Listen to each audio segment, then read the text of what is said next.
You are about to experience 5 stories. The stories are told by people who have one thing in common: mental illness. They will be revealing a part of their lives that isn't usually talked about or even noticed, and the hidden battles it brings to their doorsteps, and what we can do to help. What is it like to have major depression? 17 years ago, twice within a week, I tried taking my life. I grew up with a lot of physical and mental abuse. So my mom one day decided she was going to take a knife to me. And so I jumped out of my window and I went to the police station. And I didn't think they were going to believe me because nobody ever would. So they brought in a psychiatrist, and I think within 15 minutes, they said, "We're going to remove you."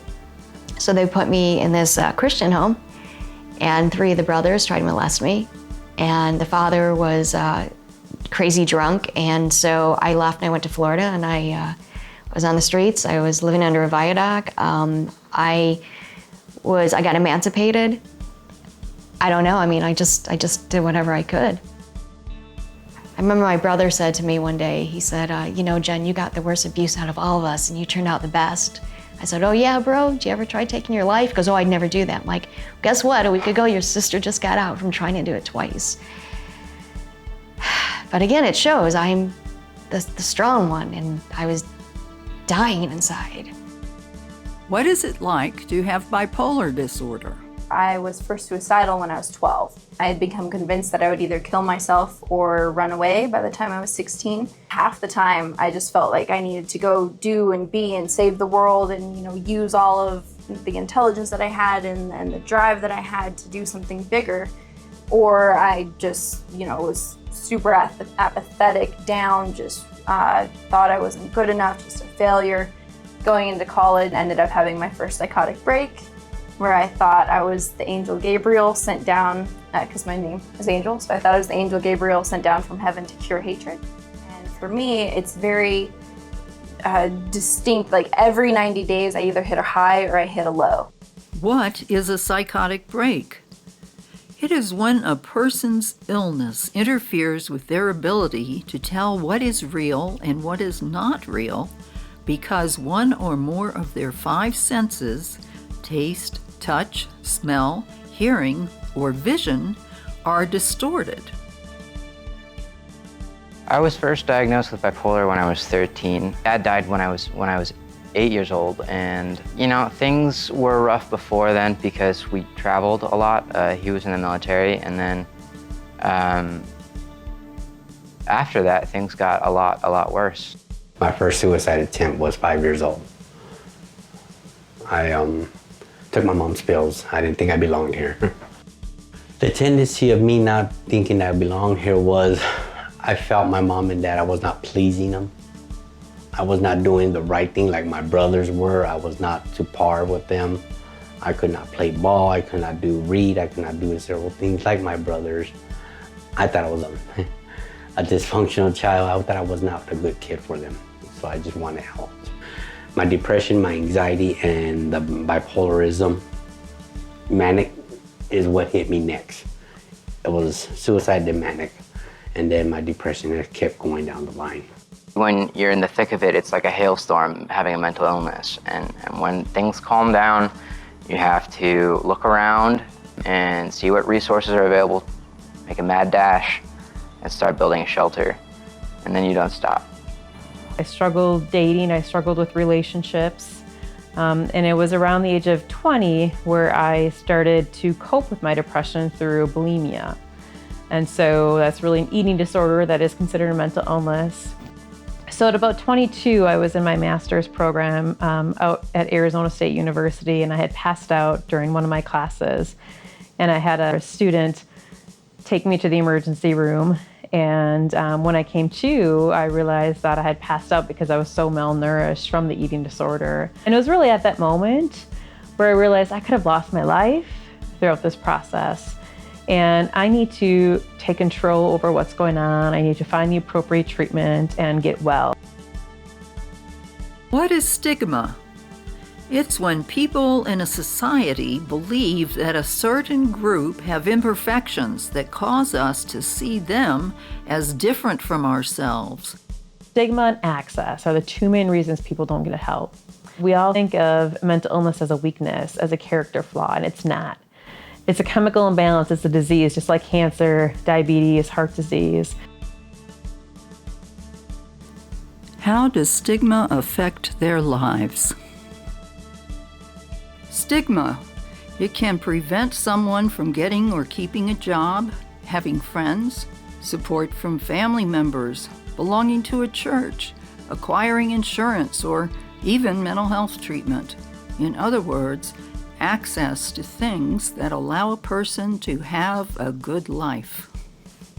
Right, it's always interesting when someone's diagnosed with cancer. What do? We bring casseroles, we bring cards, we text, we check in. We find out someone has a mental illness and we almost become fearful. We aren't quite sure what's going on. We don't really understand it. All those things really lead to stigma, which can be so damaging. And because of it, people just don't want to get help. I had one county supervisor come up to me afterwards, after I shared my personal story, and say to me, "You don't really have a mental illness, right?" And I just sort of chuckled. I'm like, I do. In fact, 1 in 4 of us do. So your child might, your friends might, right? And I looked like him, I sounded like him, or maybe his daughter. And so it was for the first time that he actually sort of connected to what I was saying and was shocked that it can happen to anyone. In 2013, I had a job working with the home health care, and I won't mention the company, but I was working with a nurse who was talking about her depression and her patients. And so I mentioned to her what I tried 17 years ago, and I said, well, as a filmmaker, I'm trying to change this and make a difference. Well, they fired me the next day. They said, even though you don't seem to have any thoughts and you talk about this, because you mentioned it, we're afraid that you're going to try to kill yourself again, so therefore we're going to remove you. The first person that I told was my middle school basketball coach, and he said, "It's okay, you'll just get over it, it's not a big deal." And I was like, dude, like I just told you I want to die, but unfortunately that's something that can happen a lot of the time when someone is faced with something very serious that they don't know how to deal with. Sometimes when you're talking with people, they'll casually talk about like, oh, well, she's just bipolar, meaning like mood swings. And it's like, for me, I've learned that it's like, well, that there's a lot more going on there than just someone being grumpy one day, you know. People would say, how are your kids? And I would mention it and then got these kinds of reactions of, oh, well, boys are tough and boys will be boys and he'll grow out of it, and all of these sorts of panacea type responses. I felt completely shut down, unlistened to, and as if my conversation would come to an end, because why would I want to continue talking to someone who had no interest in actually listening to what I was saying? I've been to a lot of like mental health institutions, and you know, there's always like the drawing table where you do art, and there's music therapy and stuff like that. And in the real world, someone comes up to you, they know you have mental illness, and they're like, oh, are you drawing a picture? Like, come on. Like, no, like, don't patronize people with mental illness. Being pushed, being marked from my own family, my brothers, my family members hurt a lot, most of all. To this day, right now, people still say I'm crazy. We're not crazy. We have issues in our mental thoughts. Really good friend of mine since kindergarten. I was, home in like September and he was like, well, why aren't you off at college? And I'm like, well, I had to medically withdraw, like I have bipolar disorder. And he's like, oh, well, you're okay now, right? And it was like, that's not how it works, it's not something that you just get better from. You can have stages of being better and in recovery. Stigma within the system. The system itself is not set up to actually help people with severe mental illness or serious mental illness. One case manager actually practically got in a fight with me because she was so frustrated at Cameron not being able to follow through. But there was a lack of awareness that this kid is struggling to stay alive.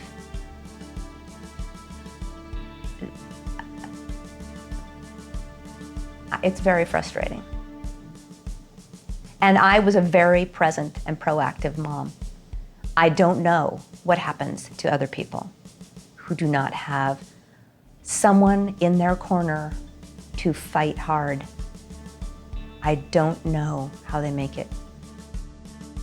You know, I had my dad, we used to have conversations. He'd like almost, not overly, but he'd kind of come up to me like, just stop being depressed. And I'd start laughing, going, you don't think I want to? You think I love this? This is not something, I mean, what I'm realizing right now is that I have to live with it. I have to find a way to live with this. There's never gonna be a cure with this. People see me so strong, and then when I do mention that I'm weak, then the look, their body language starts changing. And I don't understand that because I'm a strong person. I'm like, if I didn't tell you I suffer from depression, and you see me as this happy-go-lucky, strong person, while all of a sudden, because I'm talking about this, is it like, oh, you won't talk to me, or you have your distance from me, like I have a disease? There is no aggressiveness built into mental illness. There's no part of your brain that lights up because you're mentally ill that says attack other people. You know, it's more complicated than that. What help is available? With the great treatment that we have these days available, you know, with the modern medication and also the psychosocial services, I think that the patient is gaining a lot more improvement. Family members' involvement actually predicts the better outcome and the continuity of the care and the treatment. So being a family member of someone with mental illness is tough. You know, once they're over the age of 18, there's privacy laws that really keep that parent or family member at a distance. However, folks here in Arizona don't always understand what those privacy laws look like, and they can actually have a lot more communication and conversation than people might think. Think about psychosis or the mania episode more like a small fire. We put the fire out, and then the fire will not damage the neurons, and the patient has the potential to come back. And that intervention is very important. And once we keep the patient's functionality right in the place, they actually can work, they actually can live independently, and they can have a very smooth life. At Mental Health America, we have a campaign called Before Stage 4. And that means really with someone who has a mental illness, we want to get to them prior to them being in stage 4 when the mental illness could be deadly. Same as we do with cancer. We want to get to someone in stage 1 and 2 and take care of it, right? So as a system, let's not wait to act until we're in stage 4, until they're in crisis, because not only is it traumatizing and problematic for the individual who's struggling, it's really expensive. Having a place to belong, having a place where you feel accepted, and hopefully a place that's also positive, is probably the most important thing for anybody under any circumstances, but especially for a young person learning how to figure out who they are, especially if that includes living with mental illness. In Arizona, we have a vast system of peer support specialists. Peer supports are individuals with lived experience who are in recovery, and it's incredible to see the work that they do. I mean, they provide hope, they provide inspiration, they provide guidance, knowledge. So I'm one of the support group facilitators for NAMI Connections, which is the support group that's peer run, that's solely for people with mental health condition. It's the support group. I had no idea how instrumental that would be in my own recovery process of having peers around me. I go into that group every Tuesday, 6 to 7:30, speak with people. It's completely, confidential. I've gotten friends from there, and it's just, being in that situation where everyone can say, I know how you feel, or, or like, yeah, this is a great thing that you should try. And what we're finding is we no longer have folks with mental illness in asylums like we did back in the 50s, where we would lock people up with mental illness, but now they're in our jails and in our prisons. We're not spending money where the money needs to be spent, in our schools, in prevention, in the public sector, having diversion programs so people aren't put in jail. It's so much cheaper to provide a therapy appointment in the beginning versus providing them care in the emergency room, where they're not really getting mental health services, or in our jails and our prisons. I'm fortunate right now that I have a good treatment team They're in northern Arizona and I live in Tucson. So I got stable about 2 years ago. I drive the 200 miles up there every couple months to maintain that treatment team. My sister and I both got tattoos a few months ago, and I have a semicolon behind my ear. Project Semicolon is basically it's saying that someone who had dealt with suicidal inclinations managed to overcome it and continue their sentence. The semicolon is just one way that, ability to confront stigma is branded on our skin now. You may be wondering, what can you do in response to these problems?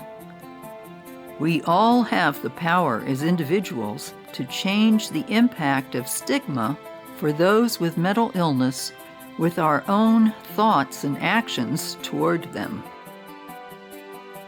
I just really think that if we start talking about it and allow it, people to be open and not hide. I would say is don't lose hope, but never stop working at it, never stop beating down those doors and being the squeaky wheel. You should call NAMI, National Association of Mental Illness. Call right away. Find out whatever you can. If you really want to be empathetic to someone with mental illness, you get to know them. And then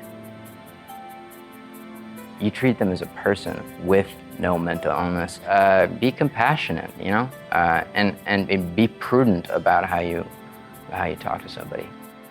Always saying platitudes, just like, oh, you have so much to live for, you're so beautiful, you have your health, those kind of things that people oftentimes try to express when they're confronted with someone with a mental illness that are not useful.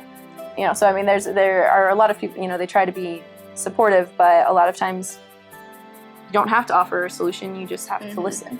Yeah, so it seems dismissive almost to offer a solution, because like, oh, well, you just need to take your meds, or you need to just smile better or smile more and you'll be fine. And it's like, well, it's not even close to what I'm going through. Yeah, so. Why do you want to be depressed? Just get up and go outside. Like, why would I want to be depressed? Like, this is a ridiculous question. Like, so, I mean, it is difficult for some people to fathom.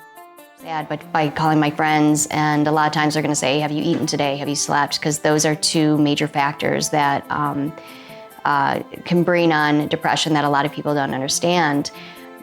Because the way we are, being scared of what we don't know, we're never going to fix.